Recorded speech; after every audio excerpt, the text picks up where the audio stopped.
Recording in progress.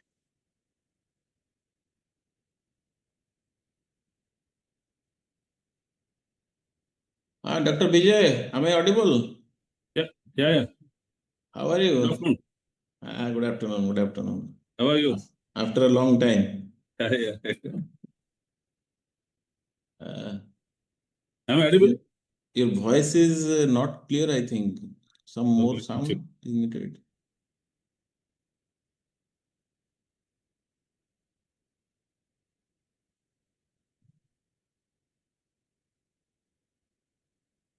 Is it okay now?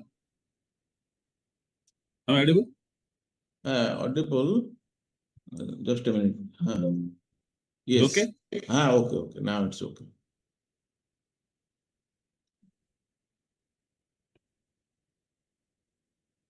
So we'll start within a while.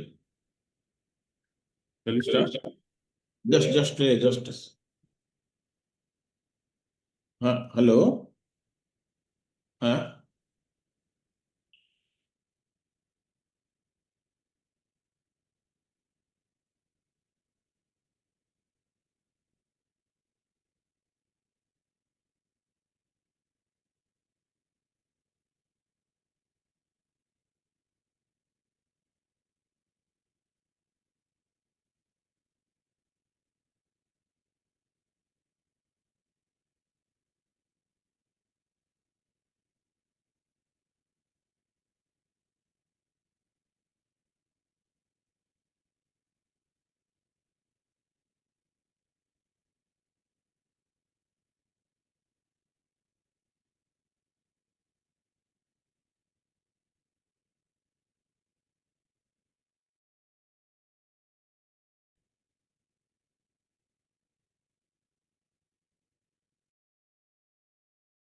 So, Ifsa, are you ready? Shall we start?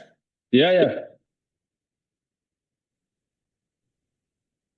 Yes, sir, we can start. Okay, go ahead. So, good afternoon and a warm welcome to everyone joining us today as we step into the sixth and the final day of the national webinar on digital frontiers in the pharmaceutical and innovation organized by the Faculty of Pharmacy, C.V. Raman Global University, Odisha. We reflect with pride on the enriching journey we have shared over the past week.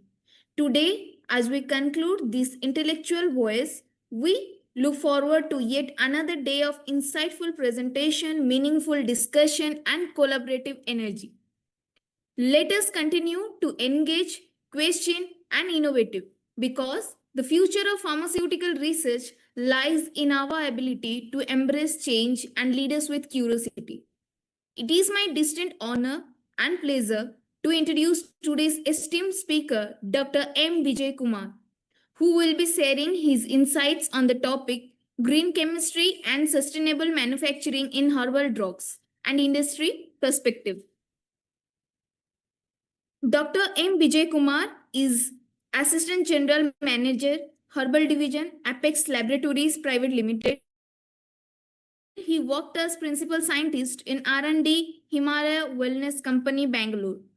He has started his career as scientist at Pharmacognosy and Ethnopharmacology Division in CSIR National Botanical Research India, Government of India, Lucknow. He has done Master of Pharmacy from Birla University of Technology, Ranchi, and PhD from Manipal University, Manipal. He has around 24 years of experience in the field of natural product research. He has published around 80 research articles in the various national and international journals and has 2 patents. He is an active member in Pharmaceutical Association. His hands-on experience in formulating and scaling up natural health products has made him a key figure in the phytochemical and nutraceutical industries. We are truly privileged to have him with us today to share his insights. Please join me in giving a warm welcome to Dr. M. Vijay Kumar. Over to you, sir. Not audible. Dr. Vijay. Yeah. Yes. Thank you. Thank you. It was in mute, sorry. Yeah. Thank you so much for your nice introduction. I'm very happy to be here. Before starting my talk, I would like to thank the organizer and the Faculty of Pharmacy, C.V. Raman University, for inviting me as a guest speaker. Thank you so much, the team, and special thanks to my friend Amir Kumar Pushti. So I'm connecting with him after 24 years. This platform gave me the opportunity to connect with him after 24 years. Yeah. So shall I share my slides? Definitely. Yeah.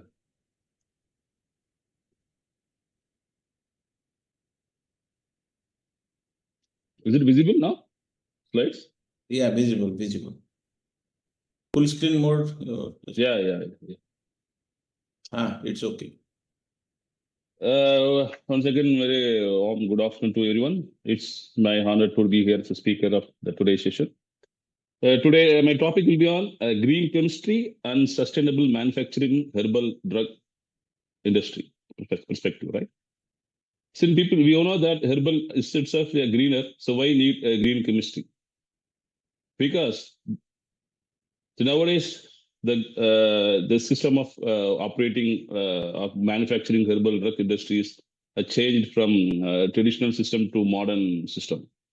So where we use various technologies, various solvents, various methods we use to manufacture the active ingredients. In pharmaceutical aspect, so there they use active pharmaceutical ingredients. In herbal industry, we use various herbal based extracts, oils, powders, and fractions, sometimes molecules we use as an active principle. So here also there is more requirement to emphasize on green chemistry too. Because when you look at the manufacturing of herbal industry, there are a lot of changes happen. So starting from sourcing of raw material and processing of raw material, extraction, designing of formulation, sustainable processes, and more greener techniques and tools to have a better planet and better eco-friendly product, right? So herbal elements are often seen as a green because they come from nature, but it has the own it has own advantage. You can get knowledge from tradition for healing, right? So when green chemistry plays a transformative role, the green chemistry is essential about designing the processes and product that minimizes the waste, reduces the hazardous substances, and make products safer and more efficient, right? So you all agree with this point that still herbal too needs green chemistry revolution, right? So in my title, I mentioned both green chemistry and sustainable. So what is the relation between green chemistry and sustainable, right? So our aim is to have a sustainable product and sustainable future, sustainable environment. So sustainability is our goal. So we are running to achieve that goal through the vehicle called green chemistry or green techniques, right? So green chemistry is the key tool to help us achieve the goal. That goal is to get the sustainable product. That is our destination, right?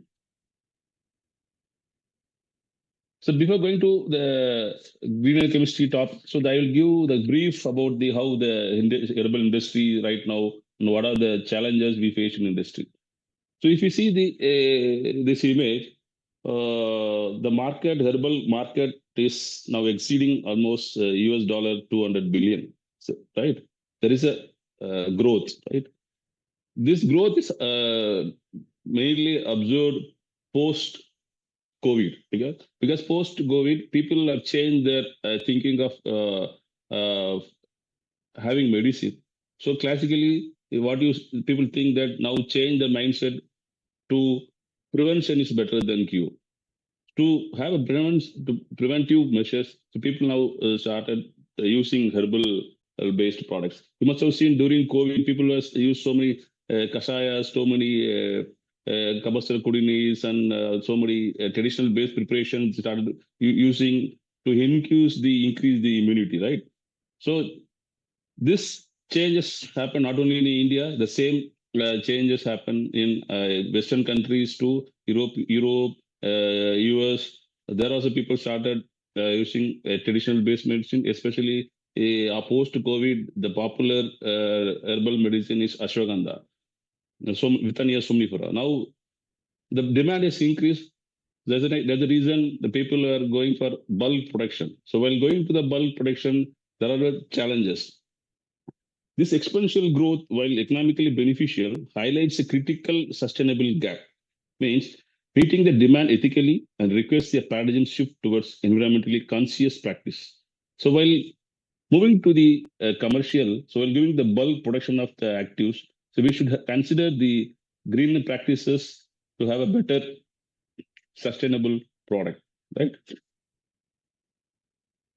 As I mentioned earlier, so olden days, the Ayurvedic doctors, Ayurvedic physicians, or Vaidyas, they used to treat people based on that individual body system. You must have heard about the three dosa concept, like Vata, Pitta, Kapha. So they used to assess the individual type of the three dosa. So accordingly, they used to suggest medicine. If a person is having Pitta dominant, they will select the drug of choice according to the body system. So now we are not following such traditional system. Now we're moving to the large scale production. From traditional to we move into modern medicine, right? So now those days we used to take herbal medicine in the form of powders, churnas, asava, arista, kasayas. So now we moved from the classical preparation to the modern dosage form like herbal tablets, capsule, syrup, liquid, etc. So, so while changing from traditional to modern, so we have to utilize the modern tools. So we have to use that industrial level production capacity. So while moving to this large scale production, there we are employing so much energies, we use so much solvents, right? We use a lot of raw materials, right? We collect from wild, we collect from harvest from the land. So the demand is increased.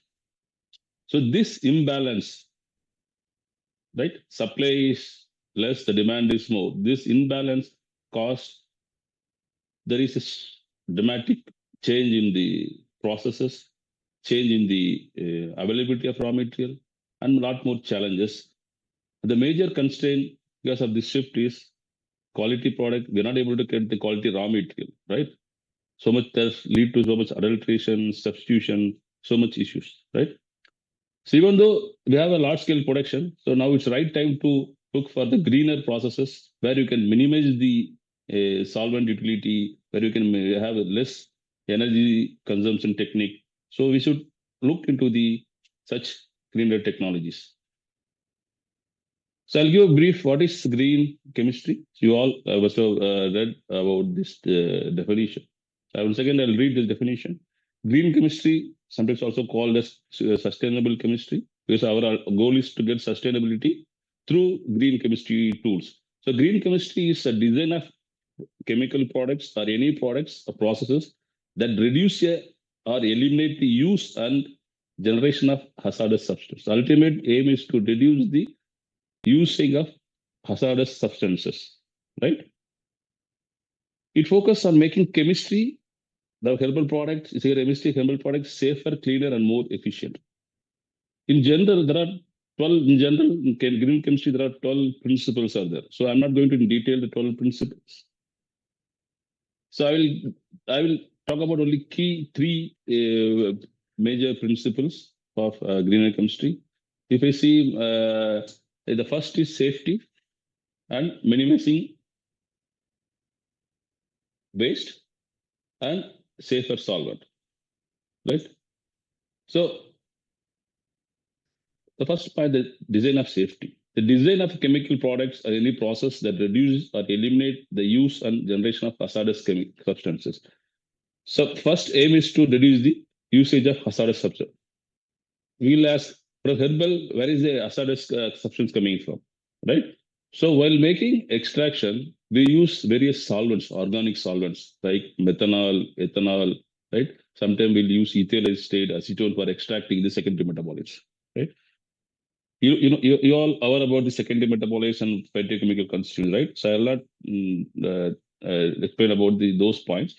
So while extraction, we use different kind of organic solvents to extract the maximum chemical constituents from the plant material, right? For example, methanol to extract alkalides, right? Ethyl acetate to extract flavonoids, right? So, now our green chemistry pathway, our aim is to reduce such usage of organic solvents, right? So another major principle in chemistry is minimize the waste, right? For example, in herbal industry, input is raw herbal powders or raw herbal materials like ashwagandha root or tulasi leaves, whatever it may be. So there, while doing extraction, so we used to consume a lot of raw material, right? If you are not doing proper extraction method, we may not able to get the quality or good yield of extract from the raw material. To get the better yield, you should optimize the processes.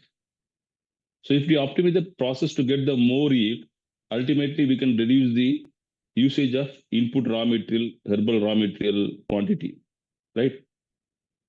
For example, you are taking 100 kg of ashwagandha to get the extract. If your aim is to extract the maximum amount of extract from the raw material, right? If you are not doing proper extraction strategy or extraction method, you may not able to get the more yield. For example, if you do methanol extract for 2-3 washes or 2-3 times extraction, you may get 10 to 15% of yield. So if you optimize the method to get the more yield, instead of 15%, you can get 25% or 20% of extract, right? So 100 kg, if you get 25%, instead of 15%, you can save the input raw material source, right? Then you will ask from there where the waste is generating. After doing extraction, the spent material, what the raw material used for extraction that is spent, that will be waste, right? So we can minimize that waste also. So if you are using water extract, so that utilize that raw material for other byproduct, other uses. If you're using organic solvent, we're not able to use the spent material for other products, right? So we cannot feed those material to animal. We cannot use it as an animal feed also. If you use water extract, then you can give that spent material for animal as animal feed. If you're using organic solvent, we may not able to give to the animal. So if you minimize that input raw material by using optimized method, you can reduce the waste also. As I mentioned earlier, the green chemistry is a major objective to reduce the usage of organic solvent, right? So using safer solvent avoiding them, otherwise avoiding them entirely, right? So in this presentation, I'll give such two extraction techniques where organic solvents are not used. They're called as greener or extraction technique. I will explain those methods in coming slides. So this is a very brief about what is green chemistry, how it is useful, the green chemistry, how it is useful for herbal industry too. Of course, in allopathic medicine, we may not avoid completely, because where the organic solvent utilization is more, because there we are synthesizing active molecules from various synthetic routes. So there we cannot avoid completely, but wherever possible, we can bring the greener technology to enhance the reaction processes, right? So here, of course, in herbal, we can utilize the greening technique tools to minimize the hazardous chemicals and molecules. So in sustainable manufacturing, so three pillars. What are the three pillars of sustainable manufacturing? Is the people. Of course, our first aim is to ensure the access of safe, effective, and affordable products to the people, while promoting fair laboratory practices and community well-being throughout the supply chain. So whatever process we follow, it should not impact the human. So it should have friendly to the human, right?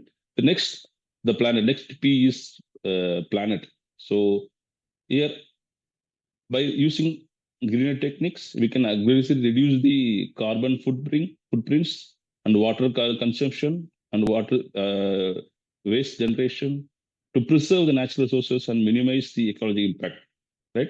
So whatever we are going to do in greener chemistry, so our ultimate aim is to have a safe for people and safe for planet. At the same time, we have achieving the economical benefit also, right? We should not spoil the environment.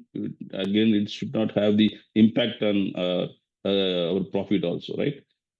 So sustainable manufacturing integrate the three dimensions like people, planet, profit. These three P's are very, very critically important for getting any sustainable system, right? So as I mentioned in the herbal medicine, like pharmaceutical company, pharmaceuticals, they call it APIs, that they use active pharmaceutical ingredients, which are mainly produced through the synthetic routes. But in herbal medicine, the various forms of herbal products are used as active material, like botanical extracts, essential oils, plant-based oils like fixed oils, like coconut, sesame, and castor oil. Then sometimes raw material and powders. So olden days, there are people used to have crude raw powders like churnas or batis, kind of paste made out of herbal powders. So now we have changed the modern system. We have changed the modern formulation, modern dosage form. We have converted the powders and herbs into the capsule by incorporating the botanical extracts. So where the botanical extract is there, we started using various extraction techniques to get the majority of the yield. So where they use the solvents. So through this greener chemistry approach, where you can reduce the solvent usage of while manufacturing botanical extracts, as well as the last active ingredients from herbal is phytochemicals. So where phytochemicals like menthol, thymol, gravidin, these various chemicals, even if you name it, most of the drugs even derived from the natural origin. So there also we are using so much of solvents, so much of chemicals to purify. So sorry, during this chemical green chemistry approach, we can reduce the possibility of using solvents and such hazardous chemicals to have a more greener and sustainable herbal product. Even though herbal is a green, but you can get more greener products. So I will like to give the overview of how industry they do extraction process. Lab, you must have seen extraction. You must have done extraction in conical flasks, or beakers, or small glasswares. So if you see in large scale production, so the extraction happens in the big reactors. The minimum capacity of 5,000 to 10,000 liter capacity of reactors, right? So here, if you see this process stages, there are two part of an extraction. But first is pre-processing. Second is processing. Processing, that is the main extraction part. Pre-processing, nothing but the processing of raw material, like raw material, like herbal raw material collection, storage, cleaning, and size reduction, pulverization of raw material for extraction. This is the preparation of raw material for extraction. That is pre-processing. The second stage is processing of extraction. First is extraction, followed by a concentration, drying. Right. So extraction, where we use solvents to extract the maximum amount of yield from the raw material. So there we use solvents like water, methanol, ethanol, ethyl acetate, acetone. These are the commonly used solvent for extraction to get the more amount of secondary constituents. So once extraction is done, one second, I will take the pointer. So this is the extraction chamber. So where we'll load the raw material, then we'll add solvents. So we'll extract the raw material with a suitable solvent with particular temperature and duration. So if you're able to optimize the condition like temperature and duration and raw material and solvent ratio, you can get the more yield. So if you're not doing proper optimization, so we may end up with more usage of time, or we may get the less yield of the extract, right? So our greener chemistry approach is to minimize the use of solvent. So if you're not properly standardizing the process at temperature and duration, we may lead to more usage of solvent. So we can, by optimizing, we can reduce the solvent utility in extraction part. So next, after extraction is happened, so this filtrate will move to the concentrator. So we are going to recover the solvents used for extraction. If this process is not done properly, in closed condition or the optimized condition, there will be loss of solvent to the environment, right? If we are using methanol for extraction, so after the extraction, we have to recover the methanol used for extraction. If you're not doing properly, it will, if you're not doing properly, there will be loss of recovery. So you will be losing the methanol. So this also very critical, because greener chemistry is minimal, main objective is to reduce the solvent. So most of the cases we cannot avoid the use of solvent. Wherever possible, we can recover. Suppose this extraction you used for 500 liters of solvents. After extraction, at least we try to recover 480 liters of organic solvent, so that we can utilize this same solvent, recover solvent, we can use for next batch of the same raw material. So don't need to buy the fresh batch of raw ethanol or methanol. So by there we can reduce the alcohol procurement, alcohol inventory, we can reduce. We can reuse the same recovered alcohol for next batches. This is the one way of reducing the solvent. Yeah. So after extraction, concentration will pass to the concentrated liquid is passed through the drying. Mainly, there are two types of dryer used in the extraction process. One is this is the spray dryer. This is the spray dryer. This is the spray dryer. Here we will feed this concentrated to from the top. Here we have a nozzle. This is the temperature. This area is completely maintained its temperature. When the extract passes through this chamber, heated preheat, it will evaporate. Solvent get evaporated. Then powder will come through this route. It will be collected by the cyclone separator with the flow of the drier airflow. It will come to the cyclone separator. Here, dry extract powder will be collected. Right? This is one way of extraction. Another ways, you all know that this is the commonly used tray or vacuum tray dryers, right? So here also, so our aim is not only have the greener chemistry, our aim is to have the sustainable and eco-friendly. So wherever possible, we can reduce the utility of heat and solvent. So this in herbal industry, this extraction process is very, very critical to get the active principle. So here only we can play with our greener chemistry principles, right? So here only we are going to, why I'm emphasizing this extraction part? So here only we are using more quantity of organic solvents, right?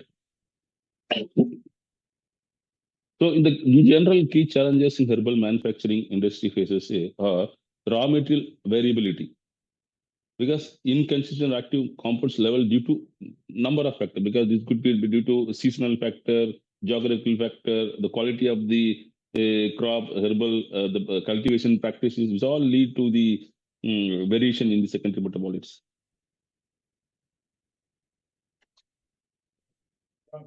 Yes. So again, as I mentioned earlier slide, solvent intensive extraction, where you use high volume of organic solvents. The high water consumption and energy consumption. So we can, if you use proper tools and methods, we can reduce that consumption of water, energy, like temperature and all. So again, because since we are using organic solvent, it will leave the residues in the finished products. For example, if you're using methanols, there will be a methanol residue in the finished product of the extract. The extract goes with the product, capsule or tablets. Tablet will have the organic residues. So again, if you use methanol residues, don't have adverse effect, give adverse effect to the human. So the solvent residue, reducing solvents are very, very critical. So if you have a proper extraction drying process, you can achieve the residual solvent issues also. Of course, I mentioned earlier the bio waste management. After the extraction, we get this a lot of spent material. So that how we are going to utilize. If we're able to do byproducts from the spent materials, it'd be very, very good. So that we can reduce the bio spent, the mass generation. We can reduce the waste disposal also. We can reduce the waste disposal also, right? Again, if you all know that herbal always have a quality issues, all because of this various factors. So we have a proper tools and we can control those variation also, right?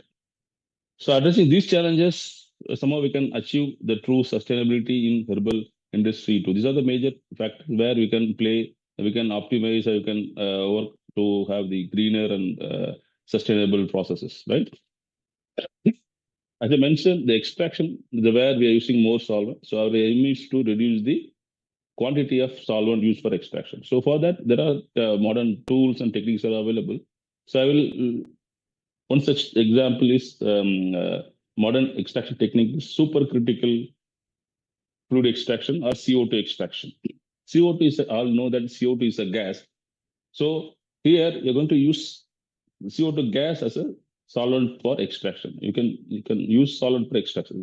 It is a gas form, but we are going to use as a solvent. So how?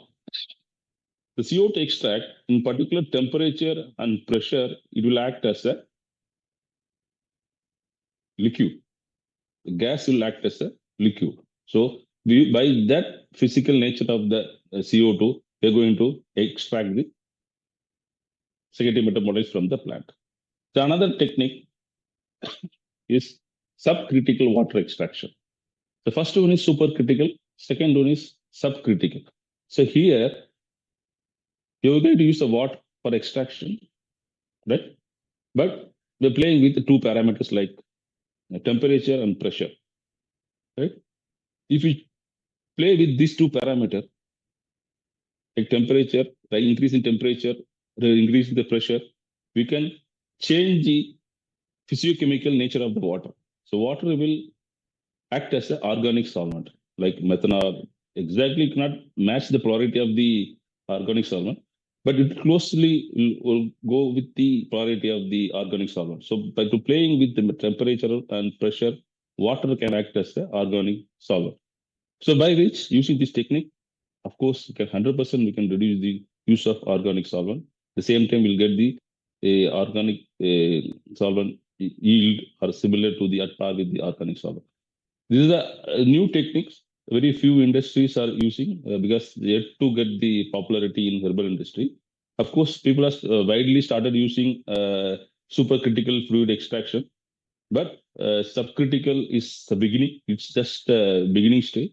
So a lot way to go to get the commercial scale for this extraction technique. If suppose you cannot avoid organic solvent, but we want to minimize the organic solvent utility with better extraction, there people started using microwave assisted extraction technique. So you all know that the principle of microwave, right? So it transfers the heat to the inside this cells of the plant tissues very effectively. So by which it rupture the cells effectively to help to release these secondary metabolites from the herbal raw material. So such techniques also now widely used instead of classical heating process. People started using microwave assisted heating, but you can reduce the time, you can reduce the solvent usage, right? So for that people are now started exploring microwave assisted extraction technique. Of course, green solvents, yes. Translating the eco-friendly options like ethanol. Ethanol comes from the plant origin, plant source. So we can have ethanol instead of methanol. We can have ethanol. Ethanol from sugarcane, ethanol from corn. So whatever from natural source, we can have ethanol. It's considered as a safe and sustainable source. So water, of course, water, and other novel technique like as I mentioned, CO2 you can use as a solvent for extraction too, right? So I'll give a brief question about what is CO2 extract, right?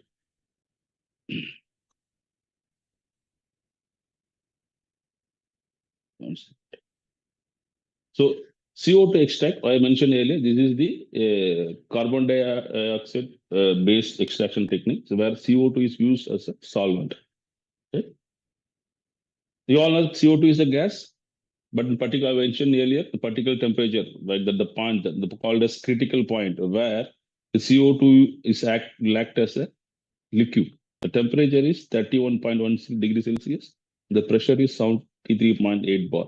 If you bring this condition, CO2 will act as a solvent. If you see the graph here,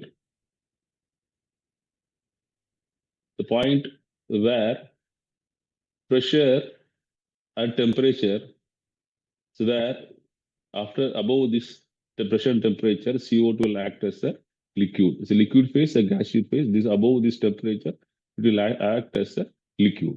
So if it is acting as a liquid, it's easy to extract. So it is easy to solubilize the secondary metabolites from the raw material, right? So if we see the diagram, the instrumental diagram, this is the CO2 gas, right? Here is storage for CO2. So we'll pass this through the pump, right? We'll preheat the gas, right? Preheat because temperature is critical. The temperature 31 degrees only, it will act as a liquid. So we'll preheat the gas and pass it through the reaction vessel.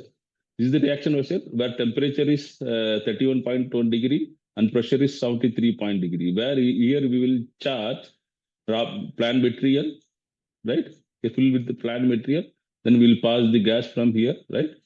The gas will pass to the raw material. So it will, while passing through, it will carry solubilize the secondary metabolites from the raw material, powder raw material, right? The gas will carry.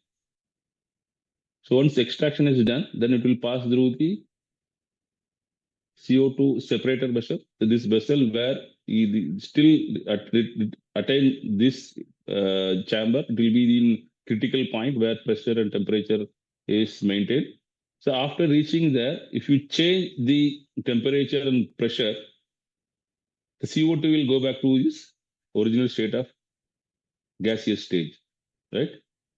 So it will go to, it will reduce the pressure, temperature, it will change to the gaseous state. Gas will go and be collected in the gas cylinders, CO2 cylinders. So here, extract will be settled down, it will be collected here, right? So here, there is no use of solvents. There's no traces of solvent. Same CO2 going to use. You can reuse the same CO2 for next batches also, right? since we are doing high closed condition, so we can you can complete the extraction process. The classical process takes 10 to 15 hours, means here we can complete it by within 2 3 hours. We can complete the entire extraction process, right? Currently, these techniques are mainly used in essential oil industry, where extracting lavender, like essential oil like lavender, peppermint, rose, or other like aromatic oils, and flavor industries. Since it's everything close to condition, there no chance of losing the aroma or the flavor. So it's widely used in aroma preserving industry, where the fragrance and flavors should retain the taste and odor. So they're widely used. Of course, nutraceutical and herbal industries, where extraction, where people started using this technique. In food industry, mainly for coffee, for decaffeination and coffee processing, spice, oleoresins, so flavor, they started using this technique. So now it's popularly one of the popular technique used in herbal and supplement industry, right? The next is subcritical water extraction. So supercritical, whether we're using CO2 as a solvent. Here we are using water only, but here the water temperature we are playing around 100 to 375. High temperature and pressure, various pressure, we can get the nature of the organic solvent. We can get the polarity of the organic solvent. So here you can, instead of organic solvent, we can use water for extraction by playing with the temperature and pressure, right? What is happening during this process? While heating the water, the surface tension decreases, the temperature rises, and its polarities become similar to the organic solvent. When the polarity is similar to the organic solvent, it's suitable for extraction for secondary metabolism. By this, we can extract polyphenols, flavonoids, antioxidants, which we can extract, right? Sorry. So what are the advantages of this supercritical water extraction? So improved solubility. This allows supercritical water extraction to process complex material efficiently. Enhanced mass transfer, like since high temperature and high pressure, so easily penetrate into the plant material. So mass transfer, heat transfer from solvent to the tissue material of the plant is very enhanced and faster. And reduce solvent. There is opportunity for completely eliminating organic solvent. These two technique, like CO2 extraction and subcritical water extraction, is now very becoming popular as a greener and eco-friendly extraction technique.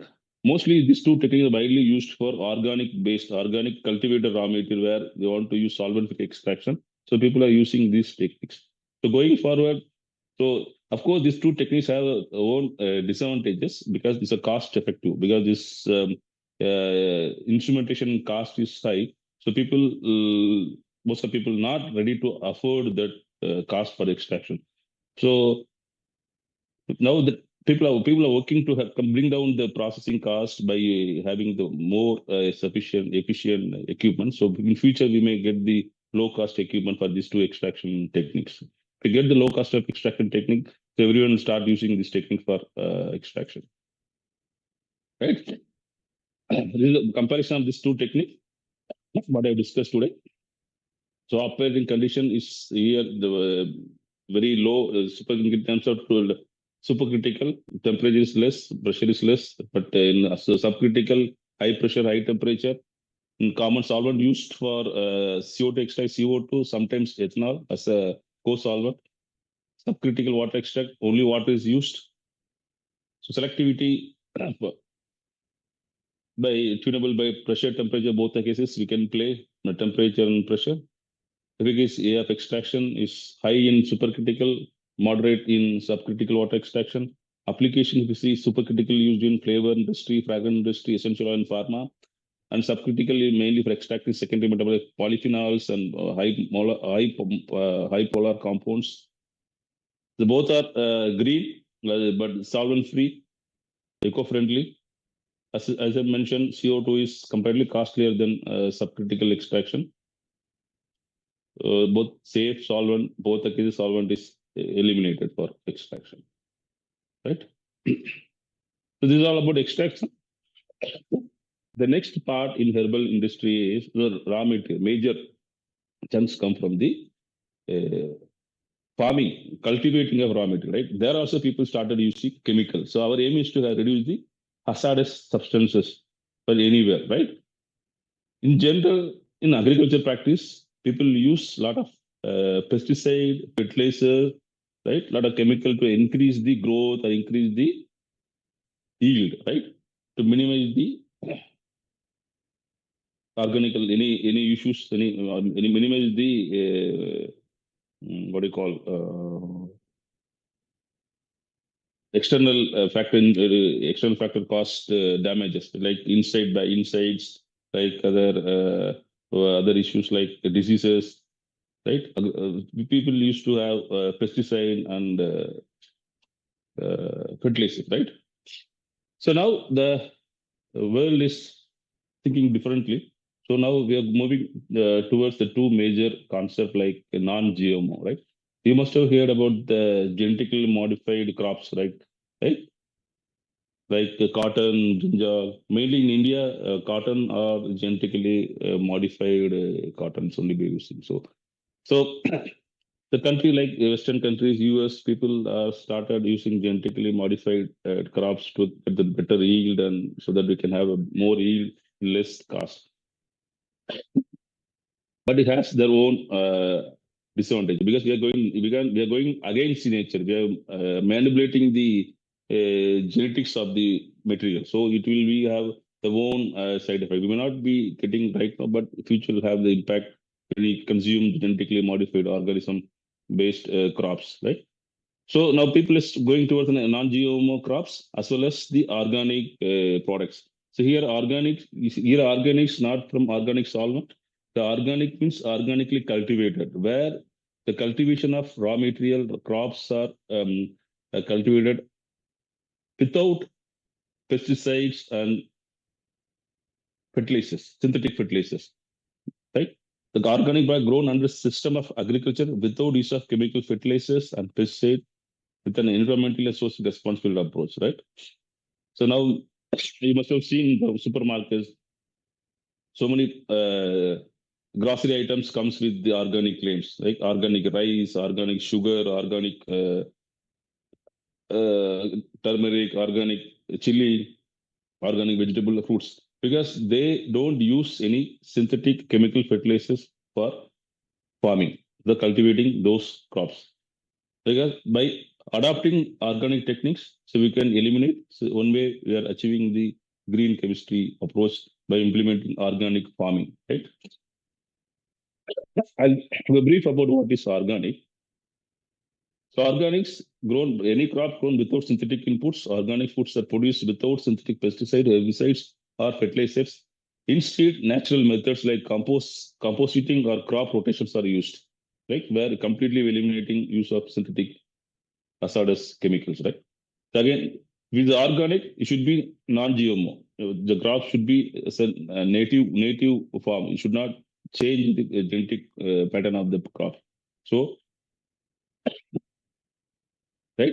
So, what is the importance of why organic is very more greener means here no pesticides, no GMO herbs, free from solvents, no synthetic additives. So it's a competitive. It's a more business, more profit. We go for organic. The regulatory compliance. So most of the countries they're now adopting the organic products. They are giving have their own regulation, their own certification bodies to harmonize this organic distribution. So organic regulatory compliance, you have good compliance with better traceability. Here's organics. The good thing in organic products, we can trace the source from which field, which farmer has cultivated this crop. So we can have the entire tracking of starting from raw material farming to the finished product in the market. So we can track the complete system, right? These are only the major advantage of organic. Of course, the good for environment. We are not using any synthetic chemical, so it's good for environment. So if you see the flow of the organic, each and every phase, we should get the organic certification. The farmer should get the organic certification to farming the organic. Then trader of that raw material should have the organic certification so that he can sell the organic products. Then the extraction manufacturer should have the organic certifications. Each and every step, every stakeholder of this chain should have the organic certification so that every lot and every batch of the raw material are traceable. Backward, if you do the backward clock, you can track the complete chain from where which farmer, which land we have procured, which land the cultivated this particular.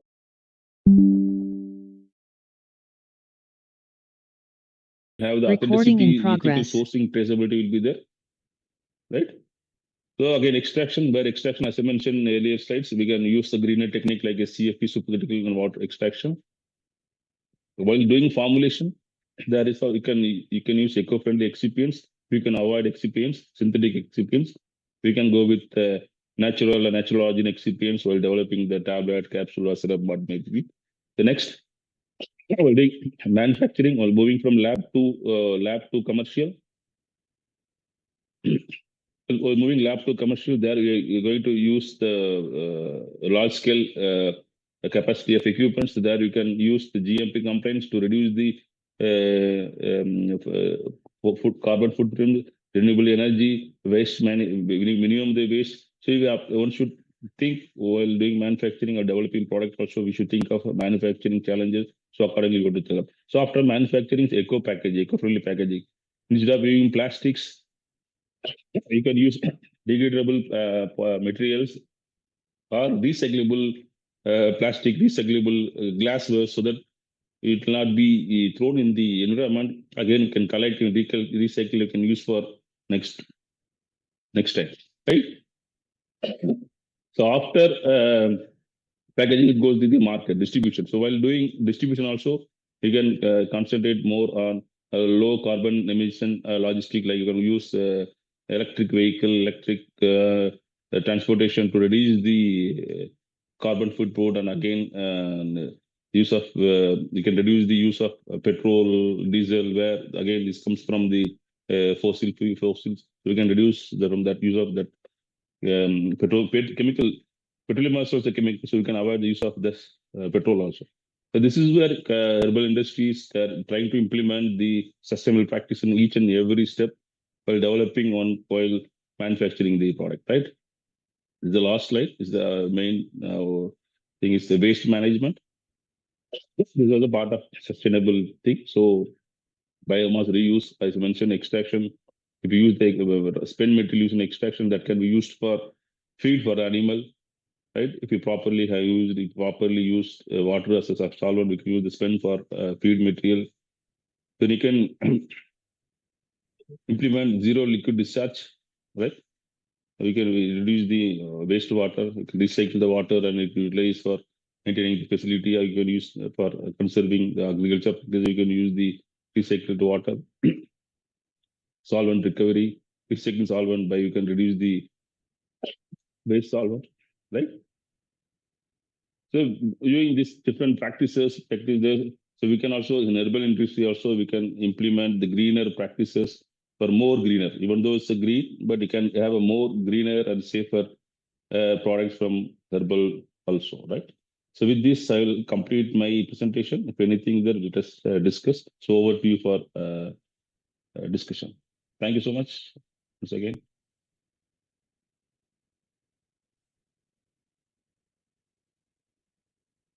Hello. Hello. Yes, audible. Yeah. Priyanka, Yeah. are you there? Yes, sir. Sarah's So no. any questions, anything that you can let us have the discussion. Now we'll go for the question session. So if there is any question.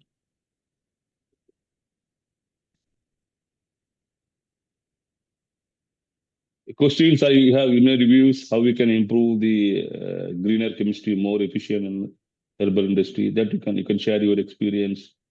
So your ideas also you can share. Yeah.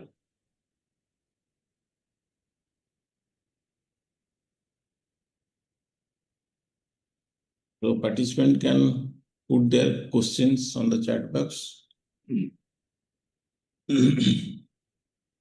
Sir, there are some questions from the side of participants. Yeah, please.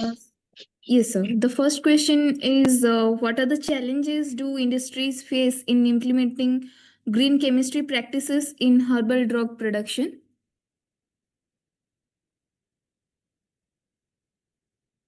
Sir, you are muted.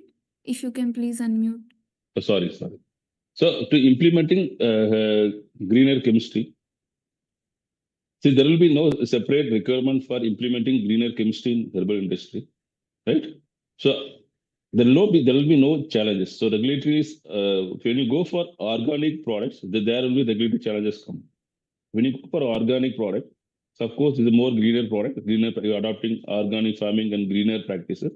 So there we need to get the organic certification from each stage, starting from cultivation from farm for certification for organic cultivation. Then it goes to the seller of raw material. So the seller should get the raw material selling license for organic thing. Then manufacturer should get the license to handle the organic raw material and processing of organic raw material for extraction. Then further, the finished product manufacturer should have the organic certification to get the organic product to manufacture organic. So main challenges mainly for when you go for organic certificate product, their challenges are more. Otherwise, in general, implementing organic greener practice, there is no regulatory hurdles, regulatory challenges. Because you're making environment or the globe planet more friendly, so greener friendly. There's no regulatory challenges. Only challenges comes when you are going for organic certified products. Yeah, next. Thank you, sir. There are some other questions. Sir, what are the risks associated with herbal pharmaceutical waste and the methods how we can prevent them? The pharmaceutical, you're asking about the allopathic or you're asking about the herbal? The herbal, that's I mentioned earlier, the herbal, in terms of herbal, the waste comes from the spent material of extraction, right? So if your spent material is nothing but after extraction, whatever the remaining plant material, that is spent material. If we are using greener practice, only you are used only ethanol or water for extraction. So we can dry that raw material. That raw material you can utilize for as a supplement for feed, animal stocks, animal feed. You can use with animal feed, or you can use that raw material as for the fuel, as a fuel. So most of the herbal industry, we need the heat as a source. To generate the heat, instead of using fuels like fossil fuel like petrol, diesel, we can utilize this spent raw material for burning purpose. We can generate heat for having the heat source as a heat source. This is the one way for reducing the waste in extraction phase. Of course, solvent residue. If you have a proper recovery of solvent, then you can waste solvent wastage, right? Right. If you have a finished product packaging material where we use a lot of plastic based containers, so there maximum we try to use try to use recyclable packaging material so that we can avoid wastage from packages point level. So if you when you adopt the complete the practices with greener chemistry, we can eliminate not completely, we can some extent we can eliminate the waste also, right? Yeah. Sir, the next question is how do regulatory bodies encourage or enforce green chemistry principles in herbal drug industries? Say herbal drug industry, I mentioned earlier, there is no regulatory constraints of implementing greener practices. It's always welcome to implement greener practices. So only things when you go for claims like organic product, non-GMO product, ethically sourced, fair trade. So wherever we're mentioning that claims like ethically traded, ethically sourced, so we should get the certificate from the concerned regulatory bodies, right? So for example, organic, India, they have a organization called EPIDA. EPIDA is comes under the Ministry of Commerce. They give certification for organic products. So we should comply with those requirements. Like each countries, they have a regulation. If you're going for a global market, you should comply those organic cultivation regulations. Yeah. Otherwise, implementing the greener techniques in regular practices, there's no regulatory challenges or regulatory constraints. Yeah. Another question is there. Yeah. Industry academia collaboration promote green chemistry in herbal drug research and development. How it is being done? See, always industry academical is always welcome. So if you have any technique, any modern tool, industry can work with the academician to implement such practices, such methods. So there's a lot of room to have a collaboration. So they can work with industry wherever they work. If you are in Odisha nearby industry, you can identify industry. You can if you have a technology for greener technology, you can approach them. You can work with them. So there's always the room for collaboration for greener chemistry exploration. Thank you, sir. There are no more questions. So Okay, thank you so much, sir, for your insightful and thought-provoking talk. We are grateful for your time and contribution to this national webinar. Now, I would like to respectfully invite Professor Dr. Amya Kumar Prusti sir, Dean, Faculty of Pharmacy, C.V. Raman Global University, Odisha, to kindly felicitate Dr. Vijay Kumar as a token of your appreciation. Sir, over to you. Yes, thank you. Thank you, Priyanka. And a very thank for Dr. Vijay for giving such an insightful talk and very well explained the green chemistry method and the sustainable manufacturing of herbal drugs. Very fascinating.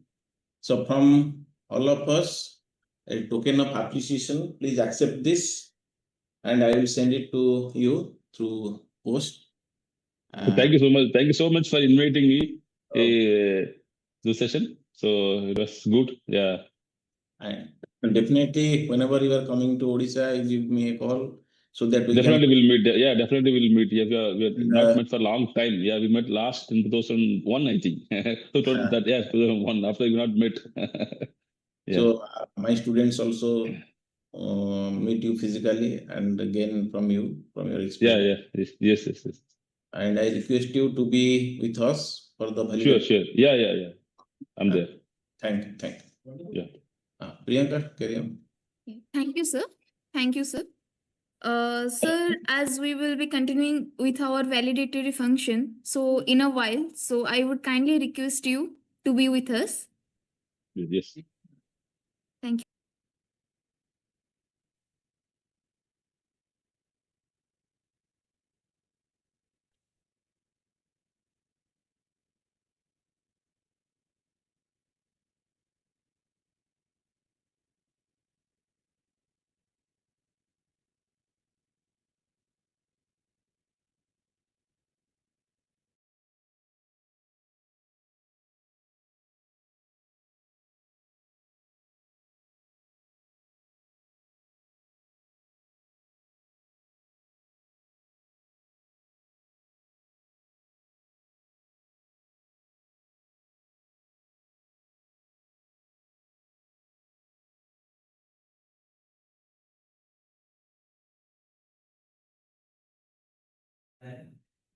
Good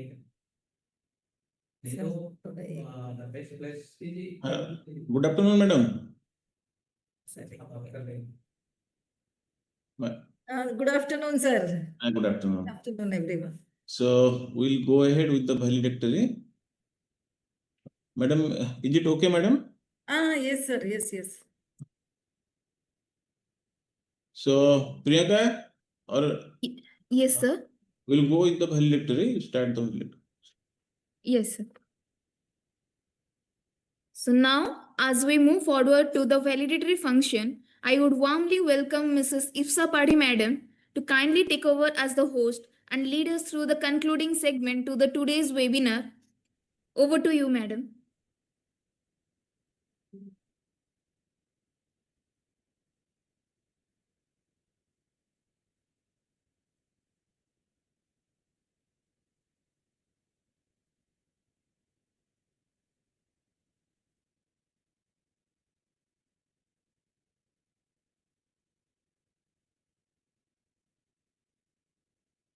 Good evening to all. The future of pharmaceutical research lies not just in the molecules, but in the mindsets where digital innovation meets imagination to heal, transform, and inspire. With those words to inspire us, we now begin with the valedictory function of the 6-day national webinar on digital frontiers in pharmaceutical research and innovation, organized by the Faculty of Pharmacy, Siviraman Global University, Bhubaneswar, Odisha, India.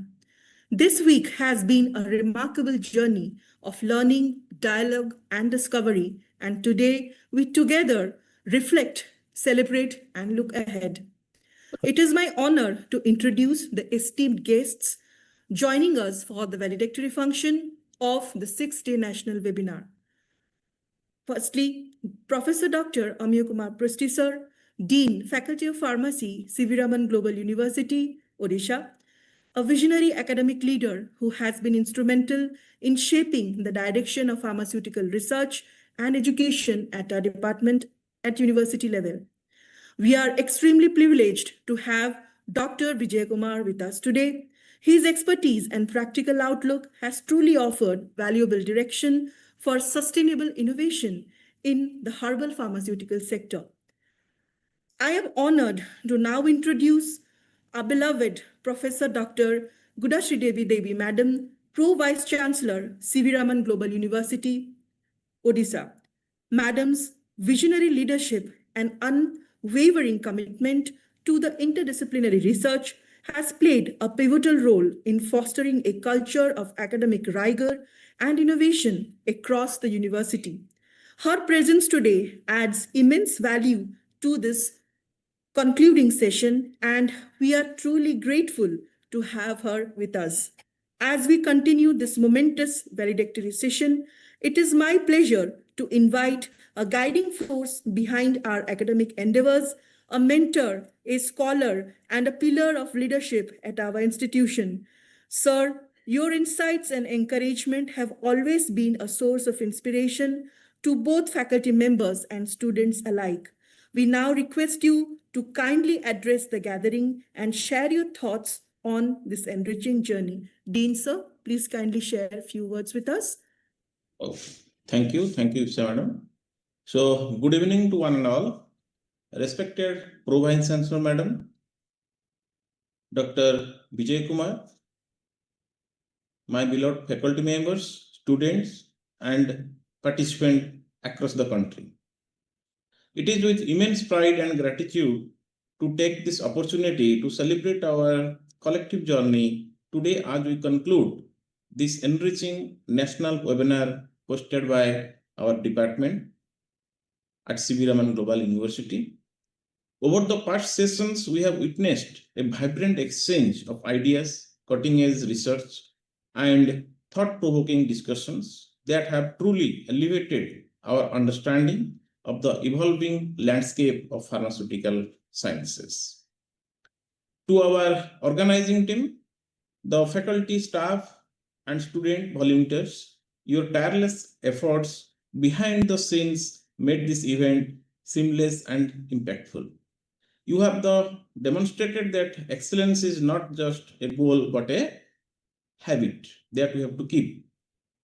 And participant, very thankful for your patience, hearing for all these 6 days and gaining number of excellent lecturers and gaining your knowledge.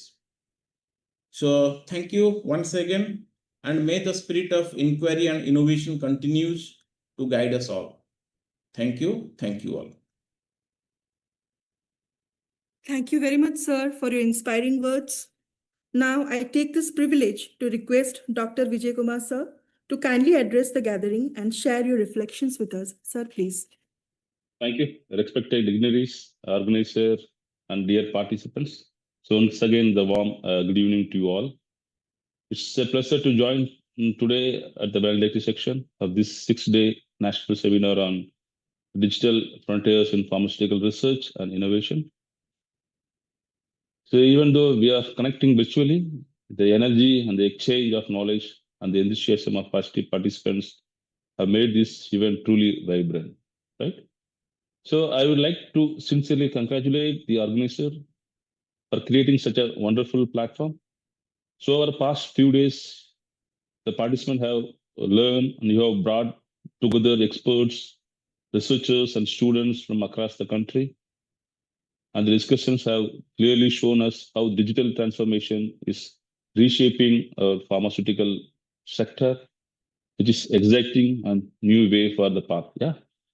To all the young participants here, I hope this webinar has sparkled you the new ideas in you. The tools and technologies of today, like AI, data analytics, digital innovation, are not just reshaping the research, they are opening doors to possibilities we could have imagined a decade ago. And you are the generation that will carry this forward, right? So I encourage you all to keep your curiosity alive, to collaborate, and to always connect your scientific pursuits with a larger purpose, and this serving the community. Remember, innovation in pharma is not just about creating new medicines. It's about making healthcare more accessible and more sustainable and more compassionate, right? As we close this enriching journey, let's treat it not as the end, but as the beginning of new collaboration and new questions and new innovation, right? Once again, I thank organizer for inviting me and to all the participants for your enthusiasm, right? I wish of you very best as you move forward in your career and continue to make meaningful contribution. Thank you and stay inspired. Thank you. Over to you. Thank you very much, sir, for your graceful words. We are truly privileged to have with us our revered Pro Vice Chancellor, Madam. Madam, your presence today is a source of immense encouragement and inspiration for all us today. We kindly request you to address the gathering and share your valuable insights as we mark the conclusion of this national webinar. Ma'am, the virtual stage is now yours. Thank you, madam. Thank you, ma'am. Good evening to all the dignitaries, Professor Amiya Kumar Pushti sir, Dr. Vijay Kumar, esteemed speakers, faculty members, students, and most importantly, the participants of this event. It is indeed a pleasure and privilege for me to be part of this valedictory session of 6-day national webinar on digital frontiers in pharmaceutical research and innovation. I extend my heartfelt congratulations to organizing committee for curating such a relevant and forward-thinking academic event. This kind of programs make the campus not only vibrant, but students enriching with knowledge and the latest innovations happening in pharmaceutical industry. Over the past few days, this platform has brought together brilliant minds from across the country to explore emerging trends, technologies, and challenges in pharmaceutical research. The discussions have not only been intellectually stimulating, but have also opened new avenues for collaboration and innovation. And this era is networking era. Unless you collaborate and network with people, you cannot have a groundbreaking research. In today's rapidly evolving digital landscape, it is imperative that we embrace the technology not just as a tool, but as a transformative force in healthcare and drug development. So many tools, AI tools have come into pharmacy industry, and based on AI tools, a lot of new drugs have been manufactured. So indeed, AI is a powerful tool which can be used in pharmaceutical research. And I'm confident that the insights gained from this webinar will inspire new research, foster interdisciplinary thinking, and contribute meaningfully to the advancement of pharmaceutical sciences. To all the participants, your enthusiasm and engagement have been commendable, and I encourage you to carry forward the knowledge and the connections made here and continue to explore, question, and innovate. Let me also take a moment to appreciate the tireless efforts of all the faculty coordinators, technical team, and student volunteers who work behind the scenes to make this event seamless and impactful. As we close, I leave you a thought: the best way to predict the future is to create it, which is given by none other than Peter Drucker. So let us continue to create, lead, and inspire. And thank you all, and I wish you all the best. And I thank all the organizers for giving me this opportunity to share few thoughts with you. Thank you. Thank you, madam. Thank you. Thank you very much, ma'am, for your kind words, for your inspiring words and thoughtful reflections.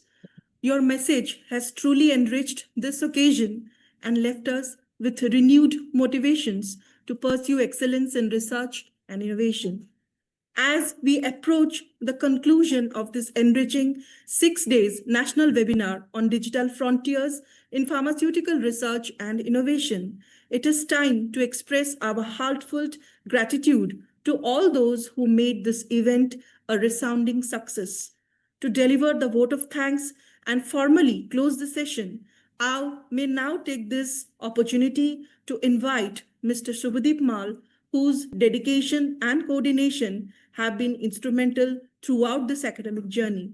Sir, I request you to kindly take the virtual stage and extend our collective appreciation and bring this webinar to a graceful close. Sir, please.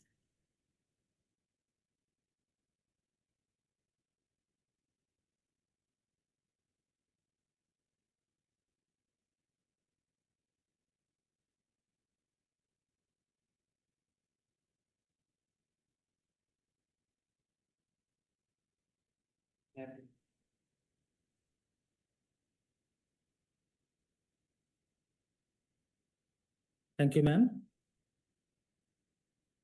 Good evening to one and all present here. As we come to the close of this enlightening 6-day national webinar on digital frontiers in pharmaceutical research and innovation, it is my privilege and honor to deliver the vote of thanks on behalf of the organizing committee. First and foremost, I would like to extend our deepest gratitude to Professor Dr. G. Sridevi Madam, Pro Vice Chancellor, C.V. Raman Global University, for gracing the valedictory session with her presence and sharing her inspiring words. Madam, your leadership and encouragement continue to guide towards academic excellence. I would also like to thank our respected Dean Sir for his unwavering support and insightful address, which added great value to this event. A heartfelt thanks to Mr. Vijay Kumar for his thoughtful reflections and for being a part of this special auction. To all our esteemed speakers and resource persons who joined us over the past 6 days, thank you for sharing your expertise, research, and perspectives. Your contributions have truly enriched our understanding of the evolving digital landscape in pharmaceutical sciences. To our enthusiastic participants from across the country, your active engagement, questions, and feedback make this webinar a vibrant and meaningful experience. A special note of appreciation to the organizing team, technical support staff, and volunteers who work tirelessly behind the scenes to ensure the smooth execution to each and every session. Finally, I would like to thank our university leadership and faculty members for their continuous encouragement and for providing us the platform to host such impactful academic events. Let us carry forward to the knowledge and inspiration gained here into our future endeavors. And as we formally close this webinar, I leave you with a thought.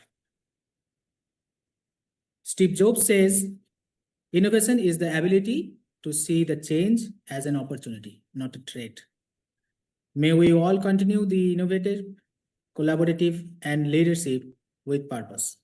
Thank you and wishing everyone continued success and good health. So thank you, Dr. Vijay. Thank you very much for accepting our invitation. Thank you, madam. Thank you, sir. Namaskar. Namaskar. So we'll conclude now. Thank you. Ah. Recording stop.